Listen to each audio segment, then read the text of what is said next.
അങ്ങനെ ജോയൽ ക്ലെമന്റൈനുമായിട്ടുള്ള ഈ ഓർമ്മകളിലേക്ക് ചെല്ലുമ്പോഴാണ് ജോയലിന് മനസ്സിലാവുന്നത് ജോയലിന് ക്ലെമന്റൈനെ ഭയങ്കര ഇഷ്ടമാണ്. ഈ ഓർമ്മകളിൽ വെച്ച് തന്നെ ഇവൻ വീണ്ടും ക്ലെമന്റൈനുമായിട്ട് പ്രണയത്തിലാവുകയാണ്.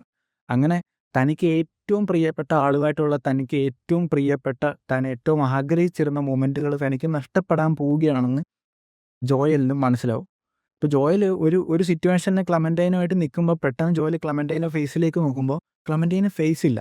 ഫേസൊക്കെ ജോയൽ മറന്നു പോവുകയാണ്. അതെല്ലാം ഇറേസ് ആയി പോയിക്കൊണ്ടിരിക്കുകയാണ്. അപ്പോഴാണ് ഇവന് മനസ്സിലാവുന്നത് ഇതവന് നഷ്ടപ്പെട്ടുകൊണ്ടിരിക്കുകയാണ്. നഷ്ടപ്പെടുത്താൻ താല്പര്യമില്ലാത്ത സാധനമാണ് ഇവന് ഏറ്റവും പ്രഷ്യസ് ആയിട്ടുള്ള മൊമെൻറ്റ്സ് ആണ് അവൻ നഷ്ടപ്പെടുത്തുന്നതെന്ന് ജോയലിന് മനസ്സിലാവും. അപ്പോൾ ജോയലിന് ഈ ട്രീറ്റ്മെൻറ്റ് നിർത്തണം. പക്ഷേ ജോയൽ ഉറങ്ങിക്കിടക്കുകയാണ്. ജോയലിൻ്റെ ഓർമ്മയിലിരുന്നിട്ടാണ് ഇത് മനസ്സിലാക്കുന്നത്. അപ്പോൾ ജോയലിന് ഉണരണം. ഉണർന്നാൽ മാത്രമേ ഈ ട്രീറ്റ്മെൻറ്റ് നിർത്താനായിട്ട് സാധിക്കുള്ളൂ. അപ്പോൾ ഇനി കൂടുതൽ ഞാൻ പറയുന്നില്ല. കൂടുതൽ പറഞ്ഞ് ഞാൻ സ്പോയിലർ ആക്കുന്നില്ല. ബാക്കി നിങ്ങൾ സിനിമ കണ്ടു നോക്കുക. എങ്ങനെ ജോയലിന് ഈ ട്രീറ്റ്മെൻറ്റ് നിർത്താൻ പറ്റുമോ, അല്ലെങ്കിൽ ജോയൽ ക്ലെമന്റൈനെ മറന്നു കളയോ,